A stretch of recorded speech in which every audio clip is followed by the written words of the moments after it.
Fourth views, चौथा विचार, बाकी ठीक। बिहार के औरंगाबाद जिला के दाऊदनगर में दरोगा वीरेंद्र पासवान पर हमला कर शहीद कर दिया गया। यह कोई पहला मामला नहीं है और यह आखिरी मामला भी नहीं बनेगा, इसकी पूरी गारंटी मानी जा रही है। हालांकि यह शासन और प्रशासन की जवाबदेही है कि वीरेंद्र पासवान की शहादत बिहार में पुलिस कर्मियों की शहादत का आखिरी पड़ाव साबित हो, लेकिन ऐसा होगा नहीं, यह मानकर चला जा रहा है। हम आज इसी मुद्दे पर अपनी बात रखेंगे।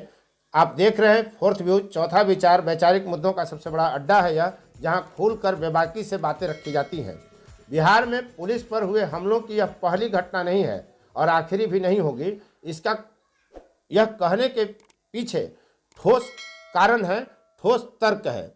सिर्फ 2021 में अक्टूबर तक ही बिहार में पुलिस कर्मियों पर हमले के 24 मामले दर्ज किए गए हैं। अब आप कल्पना करिए, यानी हर महीने 2 से अधिक बार पुलिस अधिकारियों पर, पुलिस कर्मियों पर कार्रवाई के दौरान हमले की घटनाएं घटती हैं।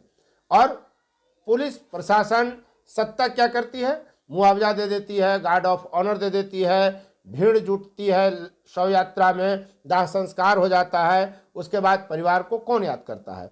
परिवार को मुआवजा राशि और आश्रित को नौकरी के लिए भाग दौड़ करनी पड़ती है। हालांकि औरंगाबाद जिले में जो घटना हुई वीरेंद्र पासवान जी के साथ, उसमें एक बात साफ साफ एसपी ने कहा कि परिजनों को दौड़ना नहीं पड़े, यह ख्याल रखा जाए।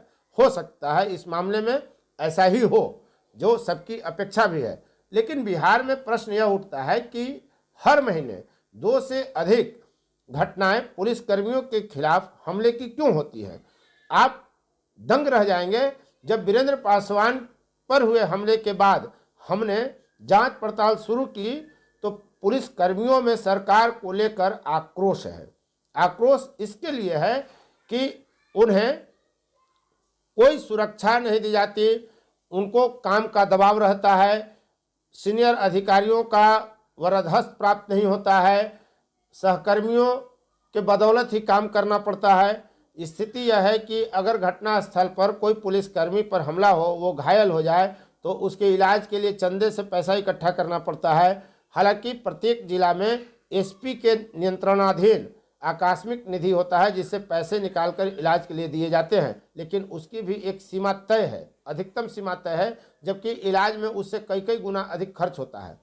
कोई भी परिवार नकदी पैसा इतना नहीं रखता कि बड़े से बड़े अस्पताल में क्रिटिकल स्थिति में मरीज का इलाज करा सके। उसे तत्काल नगद राशि की ज़रूरत पड़ती है, लेकिन इसकी कोई व्यवस्था बिहार में नहीं है। पहले होता यह था कि अगर कोई दरोगा, कोई जमादार, कोई इंस्पेक्टर रैंक का अधिकारी घायल होता है तो उसके एसोसिएशन के द्वारा निर्णय लिया जाता है कि इनको कितनी राशि प्रत्येक सदस्य सहयोग के रूप में देगा। इसके बाद उनके वेतन से पैसे की कटौती होती थी, प्रक्रिया लंबी चलती थी। अब वेतन से कटौती का सिस्टम बंद हो गया है। अब सिस्टम यह है कि तत्काल आप स्वेच्छा से कैश पैसा दें और इसी तरह चंदा वसूल कर पुलिस अधिकारियों का इलाज कराया जाता है। प्रश्न यह है कि सरकार ऑन ड्यूटी घायल या मारे गए शहीद के लिए क्यों नहीं ऐसी व्यवस्था करती है कि उसके इलाज का खर्च पूरी तरह सरकार की निगरानी में हो, सारा पैसा सरकार खर्च करे, सरकारी संस्थानों में हो या निजी अस्पतालों में हो, लेकिन इलाज का तत्काल से लेकर अंतिम समय तक खर्च सरकार वहन करे। जो 2004 के बाद पुलिसकर्मी बहाल हुए हैं, उनकी स्थिति तो और बदतर है। उनको पेंशन, उनके लिए सुविधाएं भी काफ़ी कम हैं। वे अपनी लड़ाई लड़ रहे हैं ताकि उनकी सुविधाएं बढ़ाई जा सकें। बिहार में प्रत्येक माह पुलिसकर्मियों पर इस तरह के लोहे के टुकड़े से हमले किए जा रहे हैं, गोलियां चलाई जा रही हैं और पुलिसकर्मी कुछ नहीं कर पाता। एक आकलन यह है कि कई मामलों में पुलिस डर जाती है, वह कार्रवाई करने उन स्थानों पर दोबारा जाने का साहस नहीं करती जहां उन पर हमला हो चुका होता है। गिरफ्तारियां नहीं होती हैं, क्योंकि जिन पर हमला हुआ होता है वे देर सवेर स्थानांतरित हो जाते हैं और दूसरे सहकर्मी पुलिसकर्मी उसी पद पर आए पुलिस पदाधिकारी पेन लेना नहीं चाहते कि हमारे पूर्ववर्ती पर या हमारे समकक्ष पर हमला हुआ है, तो उस मामले में जो नामजद आरोपित बनाए गए हैं उनको गिरफ्तार किया जाए। सीधी सी बात है कि जो हमलावर हैं, जिनके विरुद्ध पुलिस ने नामजद प्राथमिकियां दर्ज की होती हैं, वे सामान्य जीवन जीते हैं। वे अपने बाल बच्चों के लिए काम करते हैं, परिवार के लिए काम करते हैं, घर में रहते हैं, ससुराल जाते हैं, बाजार जाते हैं, फिर पुलिस उनको गिरफ्तार क्यों नहीं कर पाती? 90 मामलों में, जी 90% मामले ऐसे हैं, जब फोर्थ व्यूज ने इसका शोध किया तो पता चला कि 90% नामजद आरोपित गिरफ्तार ही नहीं किए जाते। पुलिसकर्मियों का कहना यह है कि वे साहस नहीं कर पाते कि फिर दोबारा उस गांव में, उस स्थल पर जाएं जहां उनके पूर्व, उनके सहकर्मी पर, उन पर, उनके पूर्ववर्तियों पर हमला हो चुका होता है। ऐसे में आप समझ सकते हैं कि हमलावरों का मनोबल क्यों बढ़ा हुआ होता है। बिहार में नीतीश की सरकार के बाद जो नीतियां लाई गई उसमें बालू और दारू माफिया इतने मजबूत हो गए हैं, इतने सशक्त हो गए हैं कि वे कहीं भी किसी पर भी हमला करने से परहेज नहीं करते, क्योंकि आर्थिक चोट बर्दाश्त करना कोई नहीं चाहता। और जब आपके पास जायज़ नाजायज़ काफ़ी ताकत हो, आर्थिक ताकत हो, शारीरिक ताकत हो, मसल पावर हो, तो वह तो और बर्दाश्त नहीं करता। नतीजा पुलिसकर्मी बिहार में मारे जा रहे हैं, उन पर हमले हो रहे हैं और इनको रोकने का कोई ठोस उपाय सरकार नहीं कर रही। बिहार में आज अपराध चरम पर है और बिहार सरकार को सिर्फ दारू और के अलावा कोई दूसरा काम नहीं सोचता।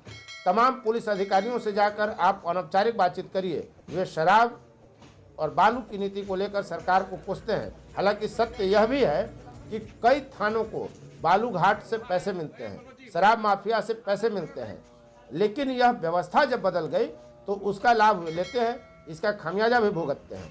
100 बात की एक बात यह है कि पुलिस ने अपना इकबाल खो दिया है, क्योंकि भ्रष्टाचार में सनी पुलिस को साहस नहीं हो पाता कि वह माफियाओं का विरोध कर सके। थानों में दलाल अड्डा जमाते हैं, कई थानों में माफिया और दलाल निर्देशित करते हैं कि यह काम होना चाहिए, अमुक अभियुक्त को पकड़िए, अमुक अभियुक्त को छोड़ दीजिए। तो ऐसे में सवाल तो पुलिस के खिलाफ भी हैं, पुलिस पर भी प्रश्न उठाए जा सकते हैं, लेकिन क्या सिर्फ पुलिसकर्मी जिम्मेदार है? जी नहीं, वह तो मात्र एक प्यादा है। असली जिम्मेदार सरकार है और प्रशासन और सत्ता में बैठे बड़े अधिकारी हैं, वे भी कहीं न कहीं हिस्सेदार हैं। एक शेर था कि गांव में डाका पड़ा, मुखिया भी हिस्सेदार था। वह स्थिति तो यहाँ भी है। आप ऐसा नहीं कह सकते कि मोटी रकम बालू माफिया से या शराब माफिया से थाना लेकर के और पचा जाए, एक दरोगा लेकर पचा जाए, एक सिपाही लेकर पचा जाए, एक थानेदार लेकर पचा जाए। हिस्सेदारी तो सबकी बनती होगी।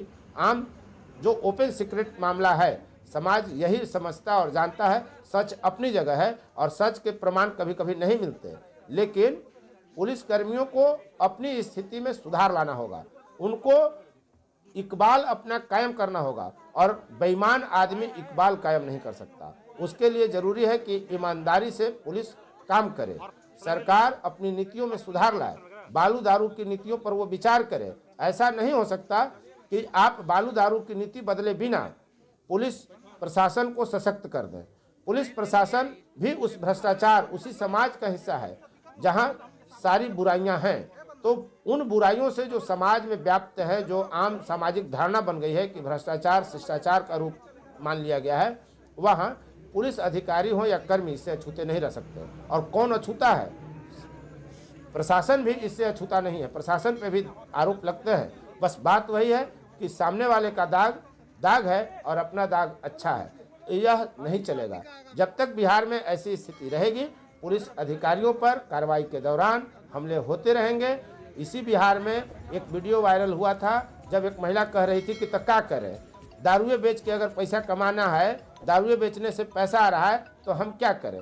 सवाल तो जायज़ है। आप रोजगार देंगे नहीं, आप कमाने का साधन देंगे नहीं, आपने अवैध धंधा कर दिया। ऐसी नीति बना दी कि आज दारू और बालू बेचकर लोग लाखों कमा रहे हैं, और जब एक बार नाजायज़ तरीके से मोटी रकम कमाने की लत लग जाती है तो वह जाती नहीं है। सरकार के लिए अब काफ़ी मुश्किल है कि वह बालू की चोरी रोक दे, दारू बेचने का काम रोक दे। यह बिहार सरकार के बूते की बात तो फिलहाल नहीं लगती।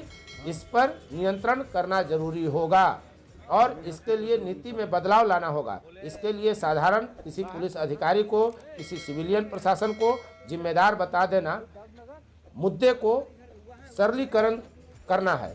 मुद्दा यह है कि सरकार अगर न चाहे तो स्थिति नहीं बदलेगी, और सरकार है कि सुनती नहीं। अब तो स्थिति यह है कि सरकार से सवाल पूछना ही गुनाह मान लिया गया है, चाहे वह बिहार की सरकार हो या किसी प्रदेश की सरकार हो या केंद्र की सरकार हो, सवाल उठाने वालों को जायज नहीं माना जाता।